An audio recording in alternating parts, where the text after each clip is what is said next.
Hi, my name is Alma Olivares, and today I want to go a little into depth into a group that is currently at the front of media as we are living through, a historical time through this administration. So, in order to defend immigrant rights and put an end to mass deportations, I also would like to raise a little awareness of the American Civil Liberties Union that is actively fighting against another group known as ICE, or Immigration Customs Enforcement, which is the main group I will be discussing. But I also wanted to point out there are resources that are currently fighting against this injustice, and American Civil Liberties Union also fights issues like abortion and just voting rights, transgender rights, and all types of rights. So we also have groups like that are also doing the good task to fight against, ISIS unchecked power. So I do want to start with a little history of ICE. So ICE was created in response to the September 11 attacks as part of the Homeland Securities Act of 2002. And it's all in their ICE history website. So, and it is important to know a little bit about their history, and because this is what a government agency that is currently infringing against not just immigrant rights but citizen rights. This agency was founded in 2003 as a division of the Department of Homeland Security, and it was developed from previous immigration enforcement organizations and has been at the center of American immigration policy and debate ever since. And so, who's leading this agency at the moment? The deputy director is Madison Sheehan, and she was a former secretary of Louisiana's Wildlife and Fisheries Department.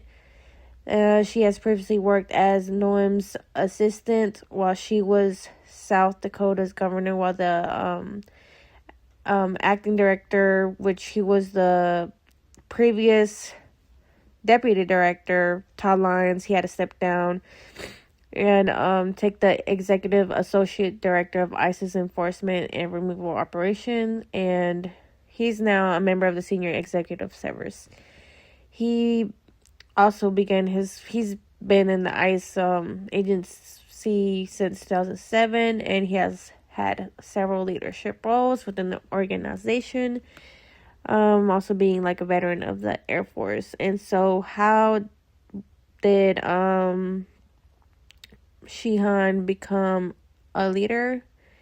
She wasn't voted in, but she was according to the government executive article, she was appointed by Homeland Security Secretary Kristi Noem, and some of her decision making that she's going to have to do in this state leadership role is overseeing a $280 million budget and, leading more than 800 employees with ICE, and that's over 20,000 personnel and an annual budget of approximately $8 billion. And so I do want to go into some contextual influence that this group has.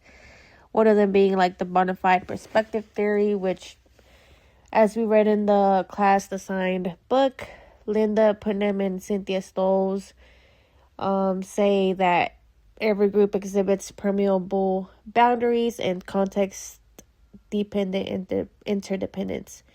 And this theory can be put into context when ICE didn't begin with a mission to just target immigrant and deport them, but like I said previously, they were started after the 9/11 attack, so it absorbed functions from the Immigration and Naturalization Service, the INS, and the U.S. Customs Service, marking it a significant shift. And then another way this theory can be put into context is that group members are shaped by their current and past experiences within groups.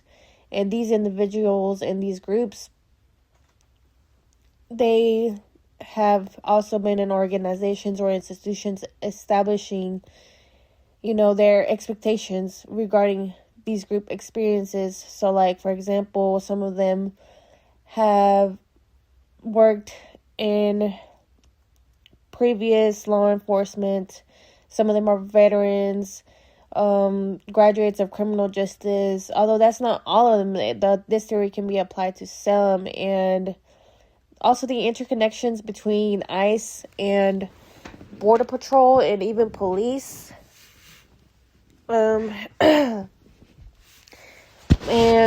that's not to speak for all of them. There is a problem where, like, unlike many federal law enforcement roles, ICE doesn't necessarily need a security clearance. But, so they're able to hire just about anyone without they have to go through a background check, but it's not heavily enforced. And its training requirements are not as rigorous as those of agencies such as FBI or local police. So this reduced barrier,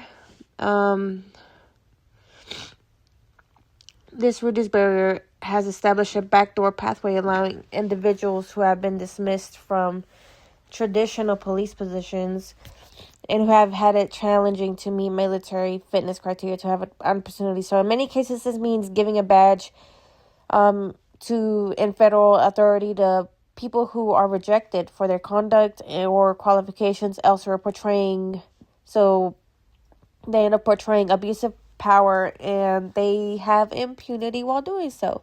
Which takes me to my next point, the use of power. The NPR highlights how unprecedented power has been practically given to these ICE agents as they go after their targets, immigrants. And the agents are conventionally granted coercive power. And it's a legitimate power for them to be able to go punish people that they're going after, threatening them by taking something of importance away. And we can see in an article it was mentioned where they caught an official coercing a female migrant into sex, threatening deportation if they refused. And yeah, that's just horrible. Other contextual influences in this group is the influence of technology. And the influence of technology through the media is the biggest that has ever been. And as I explored through the Hills article, how propaganda is being spread through governments or accounts using fictitious or exaggerated adversaries and portraying marginalized minority groups as a dangerous threat as they're leading these peaceful protests where we see people dressing up as frogs and just standing there, and they're being pepper sprayed and just being attacked for peacefully protesting. So immigrants and everyone in the left is opposing ICE, and they're being portrayed as these people who are just dangerous. And the use of this technology is pretty scary when they are communicating through the media using the White House official page to spread this misinformation.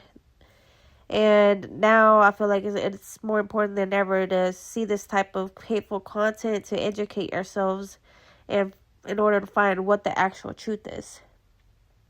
Another influence would be like the influence of diversity. In this other article, we can see how people of all backgrounds are also working for ICE. So there's a pretty diverse group of people working for this agency, while at the same time racially discriminating against other people of color.